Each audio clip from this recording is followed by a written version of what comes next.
Xin chào tất cả anh em nhé. Thì hôm nay mình sẽ quay một ít cái clip cho mọi người xem nhé. Thì con gà rừng rạc của mình nhá.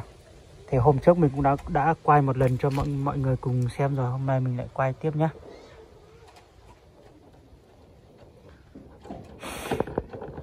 Đấy. Lông đuôi của nó mới dài một tí thôi so với trước. Nhưng trong ít không gì này, lúc nào cũng thay tủ lọc cái củ nó phải sai nó có từ nó có tính để mè xem này. Đấy thì nếu mà bác nào có nhu cầu thì mình bán cái con gà mái mã vàng nhá.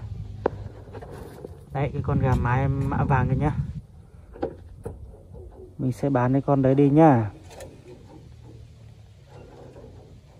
Bác nào thật sự quan tâm thì hãy gọi điện trực tiếp cho mình qua số điện thoại 0377 477 875 nhé. Cho phong dư nó cú như sáng mùa của tụ bọc cái đàn nữa có nó cho lên từ họ sát tàu nó lò hù máy tôi đâu cú nữa.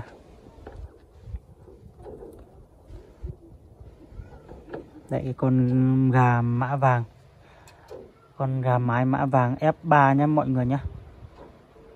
Đấy thì bác nào quan tâm thì hãy gọi trực tiếp hoặc là nhắn tin trên Zalo qua số điện thoại mình vừa đọc đấy nhé. Hoặc là Facebook của mình là gà rừng người Mông nhé. Thì mọi người có thể liên hệ với mình nhé. Mình sẽ báo giá cho mọi người nha. Đấy. Mã vàng, gà rừng mã vàng nhé. Cái con rừng rạc kia là mã vàng. Gà miền Bắc nha mọi người nha. Được mấy ngày hôm nay nó cũng đẹp hơn một tí rồi.